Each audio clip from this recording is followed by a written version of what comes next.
ಅಕ್ಷತೃತೀಯ ಮಹತ್ವ. ಅಕ್ಷತೃತೀಯ ವಿಚಾರಧಾರೆ.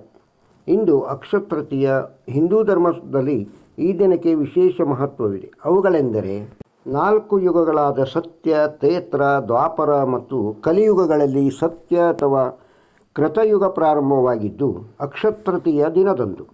ವೇದವ್ಯಾಸರು ಮಹಾಭಾರತವನ್ನು ರಚಿಸುವ ಸಂದರ್ಭದಲ್ಲಿ ಅವರಿಗೆ ಸಹಾಯಕನಾಗಿ ಗಣೇಶನು ನೆರವಾಗಿದ್ದು ಅಕ್ಷತೃತೀಯ ದಿನದಂದು. ಭಗೀರಥನ ಪ್ರಯತ್ನದಿಂದ ಗಂಗಾವತರಣವಾಗಿದ್ದು ಶಿವನ ಜಟೆಯಿಂದ ಗಂಗೆ ಭೂಮಿಗೆ ಇಳಿದದ್ದು ಅಕ್ಷತೃತೀಯ ದಿನದಂದು. ದಶಾವತಾರದಲ್ಲಿ ಒಂದಾದ ಪರಶುರಾಮ ಅವತಾರ ಪ್ರಾರಂಭವಾಗಿದ್ದು ಹುಟ್ಟಿದ ದಿನ ಅಕ್ಷತೃತೀಯ ದಿನದಂದು. ಸಂಸತ್ತಿನ ಒಡೆಯ ಮತ್ತು ಯಕ್ಷರ ರಾಜ ಕುಬೇರನಿಗೆ ನಿಧಿ ಸಂಪತ್ತು ದೊರೆತದ್ದು ಅಕ್ಷತೃತೀಯ ದಿನದಂದು. ಕುಚೇಲನಿಗೆ ಗೆಳೆಯ ಶ್ರೀಕೃಷ್ಣನಿಂದ ಅನುಗ್ರಹ ಪ್ರಾಪ್ತಿಯಾಗಿದ್ದು ಅಕ್ಷತೃತೀಯ ದಿನದಂದು. ಅಮೃತ ಪ್ರಾಪ್ತಿಯಾಗಿ ದೇವತೆಗಳು ಮತ್ತು ರಾಕ್ಷಸರು ಸಮುದ್ರ ಮಂಥನ ಮಾಡುತ್ತಿದ್ದ ವೇಳೆ ಲಕ್ಷ್ಮಿ ಹುಟ್ಟಿದ್ದು ಅಕ್ಷತೃತೀಯ ದಿನದಂದು. ದುಶ್ಯಾಸನನು ದ್ರೌಪದಿಯ ವಸ್ತ್ರಾಪಹರಣ ಮಾಡುತ್ತಿದ್ದ ವೇಳೆ ಶ್ರೀಕೃಷ್ಣನು ಆಕೆಯ ಮಾನವನ್ನು ಸೀರೆಯನ್ನು ನೀಡುವುದರ ಮೂಲಕ ಕಾಪಾಡಿದ್ದು ಅಕ್ಷತೃತೀಯ ದಿನದಂದು.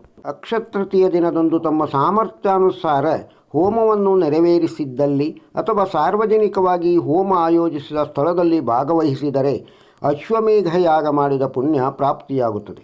ಈ ದಿನದಂದು ತಮ್ಮ ಶಕ್ತ್ಯಾನುಸಾರ ಯಾವುದೇ ಹೊಸ ವಸ್ತ್ರಗಳನ್ನು ಖರೀದಿಸಬಹುದಾಗಿದೆ. ಧನಿಕರು ಮತ್ತು ಅನುಕೂಲಸ್ಥರು ಚಿನ್ನವನ್ನು ಖರೀದಿಸಬಹುದು, ಆದರೆ ಕಡ್ಡಾಯವಲ್ಲ.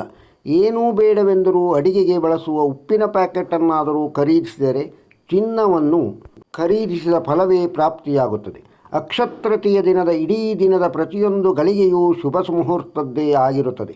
ಅಂದು ಮಾತ್ರ ಯಾವುದೇ ರಾಹುಕಾಲ, ಗುಳಿಕಕಾಲ ಅಥವಾ ಇನ್ನಾವುದೇ ಅಶುಭ ಕಾಲದ ಮಹತ್ವ ಇರುವುದಿಲ್ಲ. ಅಕ್ಷತೃತೀಯ ಈ ವಿಡಿಯೋದಲ್ಲಿನ ಮಾಹಿತಿ ನಿಮಗೆ ಇಷ್ಟವಾಗಿದ್ದರೆ ಒಂದು ಲೈಕ್ ಕೊಡಿ. ಇದನ್ನು ಇತರರಿಗೂ ಶೇರ್ ಮಾಡಿ. ನಮ್ಮ ಚಾನಲ್ಗೆ ಇನ್ನೂ ಸಬ್ಸ್ಕ್ರೈಬ್ ಆಗದೇ ಇದ್ದರೆ ಸಬ್ಸ್ಕ್ರೈಬ್ ಆಗಿ. ಹಳೆ ವಿಡಿಯೋಗಳನ್ನು ಸಹ ನೋಡಿ ಅಭಿಪ್ರಾಯ ಹಂಚಿ. ನಮಸ್ಕಾರ.